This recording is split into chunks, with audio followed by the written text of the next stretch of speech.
જય માતાજી મિત્રો, શું આપ ક્યારેય વિચાર્યું છે કે આપણા ઋષિ મુનિઓએ બ્રહ્મ મુહૂર્તને એટલું મહત્વ કેમ આપ્યું છે? ધાર્મિક પરંપરાઓમાં માનવામાં આવે છે કે સૂર્યોદય પહેલાંનો આ સમય મનને શાંત કરવા, ધ્યાન કરવા અને ઈશ્વર સ્મરણ માટે ખૂબ જ અનુકૂળ હોય છે. ઘણા લોકો ફરિયાદ કરે છે કે મન અમારું અશાંત રહે છે, કામમાં ધ્યાન લાગતું નથી, ઘરમાં નકારાત્મકતા અનુભવાય છે અથવા દિવસ સારો જતો નથી. આવા સમયે ઘણા લોકો બ્રહ્મ મુહૂર્તમાં ઉઠવાની અને નિયમિત સાધના કરવાની સલાહ આપતા હોય છે. આજના વિડીયોમાં આપણે જાણીશું બ્રહ્મ મુહૂર્તમાં કરવાના 7 મહત્વના નિયમો.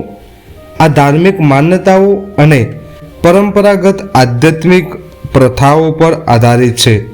જો આપ આ નિયમોને નિયમિત જીવનમાં અપનાવશો તો મનની શાંતિ અને આધ્યાત્મિક એકાગ્રતા અનુભવવામાં મદદ મળી શકે છે. તો વિડીયોને અંત સુધી જોજો, કારણ કે છેલ્લો નિયમ ઘણા લોકો ભૂલી જાય છે. સૌથી પહેલો નિયમ છે બ્રહ્મ મુહૂર્તમાં જાગવું. પરંપરા મુજબ સૂર્યોદય પહેલાં અંદાજે 1.5 થી 2 કલાકનો સમય બ્રહ્મ મુહૂર્ત ગણાય છે. દરેક ઋતુ અને સ્થળ અનુસાર આ સમય થોડો બદલાઈ શકે છે. આ સમયે વાતાવરણ પ્રમાણમાં શાંત હોય છે.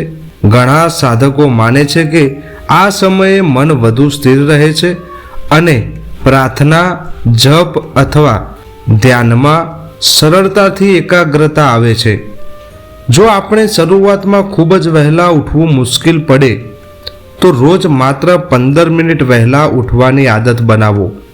ધીમે ધીમે શરીર અને મન બંને આ સમય સાથે અનુકૂળ થઈ જશે. યાદ રાખો મિત્રો, બ્રહ્મ મુહૂર્તમાં ઉઠવું માત્ર વહેલા જાગવાનું નામ નથી, પરંતુ દિવસની શરૂઆત શાંતિ, સંયમ અને સકારાત્મક વિચારોથી કરવાની એક સુંદર પરંપરા છે. ત્યારબાદ મિત્રો બીજો નિયમ છે આંખ ખુલતાની સાથે ભગવાનના નામનું સ્મરણ અને કૃતજ્ઞતા વ્યક્ત કરવી. મોબાઈલ હાથમાં લેતા પહેલા 1 મિનિટ માટે આંખો બંધ કરો અને મનમાં પોતાના ઈષ્ટદેવ અથવા કુળદેવીનું સ્મરણ કરો અને પ્રાર્થના કરો, હે પ્રભુ, હે માતાજી, આજનો દિવસ સારા વિચારો, સારા કર્મો અને સારા નિર્ણયો સાથે પસાર થાય તેવી કૃપા કરજો. આવી શરૂઆત મનને શાંત બનાવે છે અને દિવસ માટે સકારાત્મક દિશા આપે છે. ત્યારબાદ પૃથ્વીને નમન કરીને દિવસની શરૂઆત કરો. ભારતીય પરંપરામાં પૃથ્વીને માતા માનવામાં આવે છે, તેથી પગ મૂકતા પહેલા મનમાં આદર ભાવ રાખવાની પરંપરા જોવા મળે છે. મિત્રો, નાની લાગતી આદતો લાંબા ગાળે જીવનમાં સ્થિત શાંતિ અને આધ્યાત્મિકતા વધારવામાં મદદરૂપ બને છે. ત્યારબાદ મિત્રો ત્રીજા નિયમ ઉપર જઈએ, શરીર અને મનની શુદ્ધતા. ધાર્મિક પરંપરાઓમાં માનવામાં આવે છે કે બ્રહ્મ મુહૂર્તમાં સાધના પહેલાં શરીરની શુદ્ધિ કરવાથી મન વધુ એકાગ્ર બને છે. જો સંપૂર્ણ સ્નાન શક્ય ન હોય તો ઓછામાં ઓછું મોં હાથ ધોઈ, દાંત સાફ કરી અને સ્વચ્છ વસ્ત્રો પહેરીને પૂજા અથવા ધ્યાનમાં બેસો. સાધના દરમિયાન આસપાસનું સ્થાન પણ સ્વચ્છ રાખો. સ્વચ્છ વાતાવરણ મનને શાંતિનો અનુભવ કરાવે છે અને ધ્યાનમાં સહાયરૂપ બને છે. યાદ રાખો મિત્રો, ભગવાનને વૈભવ નહીં પરંતુ સ્વચ્છતા, શ્રદ્ધા અને નિષ્ઠા પ્રિય છે. તેથી દેખાડા કરતાં ભાવથી કરેલી પ્રાર્થનાનું વધુ મહત્વ છે. ચોથો નિયમ છે મિત્રો નિયમિત જપ, ધ્યાન અથવા પ્રાર્થના.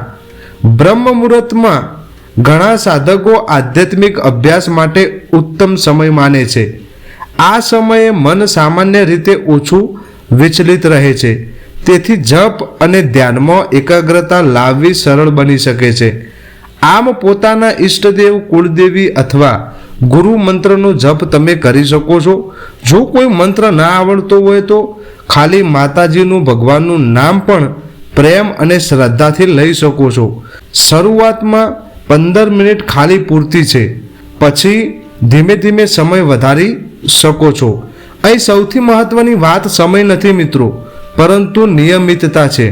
ઘણા લોકો 2-3 દિવસ સાધના કરે છે અને પછી છોડી દે છે, પરંતુ સાચી પ્રગતિ સતત અભ્યાસથી જ થાય છે. રોજ થોડો સમય પણ નિષ્ઠાપૂર્વક આપશો તો મન શાંત અને આત્મવિશ્વાસનો અનુભવ થવા લાગશે.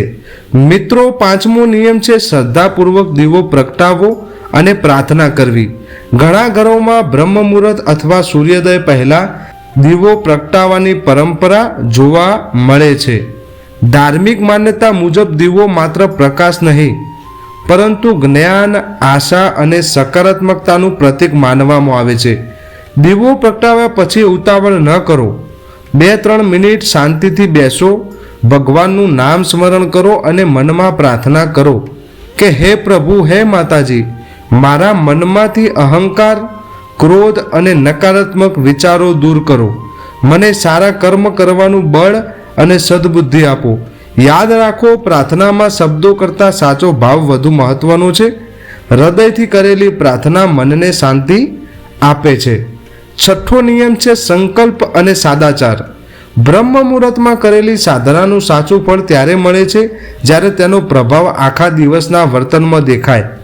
પૂજા પૂરી થાય પછી મનમાં એક નાનો સંકલ્પ લો.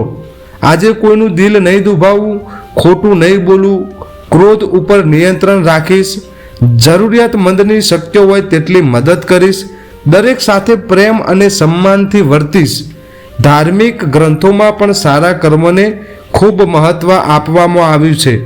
માત્ર પૂજા કે જપ પૂરતા નથી, પરંતુ જીવનમાં સાદાચાર અપનાવવો પણ એટલો જ જરૂરી માનવામાં આવે છે. જ્યારે પ્રાર્થના, સારા વિચારો અને સારા કર્મ એક સાથે જોડાય છે ત્યારે જીવનમાં આંતરિક શાંતિ અને આધ્યાત્મિક વિકાસનો માર્ગ વધુ મજબૂત બની શકે છે. હવે મિત્રો, વાત કરીએ 7મા અને સૌથી મહત્વના નિયમની. ઘણા લોકો 2-3 દિવસ ઉત્સાહથી બ્રહ્મ મુહૂર્તમાં જાગે છે, પૂજા કરે છે, જપ કરે છે, પરંતુ થોડા દિવસ પછી આ નિયમ છોડી દે છે. ધાર્મિક પરંપરાઓમાં સતત અભ્યાસ અને નિયમિતતાનું ખૂબ મહત્વ આપવામાં આવ્યું છે. એક દિવસની સાધના કરતાં દરરોજ થોડી સાધના વધુ લાભદાયી માનવામાં આવે છે. ભલે રોજ માત્ર 15-20 મિનિટ મળે, પરંતુ તે સમય પૂરી શ્રદ્ધા, એકાગ્રતા અને નિષ્ઠાથી ભગવાનને સમર્પિત કરો. યાદ રાખો, ભગવાન સમય નથી જોતા, ભાવ જુએ છે. સાચા હૃદયથી કરેલી પ્રાર્થના અને નિયમિત સાધના મનને સ્થિર બનાવવામાં અને આધ્યાત્મિક જીવનમાં આગળ વધવામાં મદદરૂપ બની શકે છે. જો કોઈ દિવસ બ્રહ્મ મુહૂર્તમાં ઉઠી ન શકો તો નિરાશ ના થાવ. બીજા દિવસથી ફરી નિયમ શરૂ કરો. સાધનામાં હાર માનવી નહીં, પરંતુ ફરીથી શરૂઆત કરવી એ જ સાચી પ્રગતિ છે. મિત્રો, આજે આપણે બ્રહ્મ મુહૂર્તના 7 મહત્વના નિયમો વિશે જાણ્યું. ધાર્મિક માન્યતા મુજબ આ નિયમો જીવનમાં શાંતિ, આધ્યાત્મિક વિશ્વાસ અને આધ્યાત્મિક વિકાસ તરફ આગળ વધારવામાં સહાયક બની શકે છે. જો આ વિડીયો આપને ઉપયોગી લાગ્યો હોય તો તેને જરૂર લાઈક કરો અને એવા મિત્રો તથા પરિવારજનો સાથે શેર કરો જેમને આધ્યાત્મિક જીવનમાં રસ હોય. આપની દૈનિક સાધના શું છે અને બ્રહ્મ મુહૂર્તમાં ઉઠવાનો આપનો અનુભવ કેવો છે તે કોમેન્ટમાં જરૂરથી લખજો. જો આપ અમારી ચેનલ ઉપર નવા છો તો ચેનલને સબસ્ક્રાઈબ કરીને બેલ આઇકન દબાવવાનું ભૂલશો નહીં, જેથી આવા આધ્યાત્મિક અને જ્ઞાનવર્ધક વિડીયો સૌથી પહેલાં તમારા સુધી પહોંચી શકે. તો ચાલો મળીએ નવા વિડીયો સાથે. ત્યાં સુધી જય માતાજી, જય મેલડીમાં, હર હર મહાદેવ.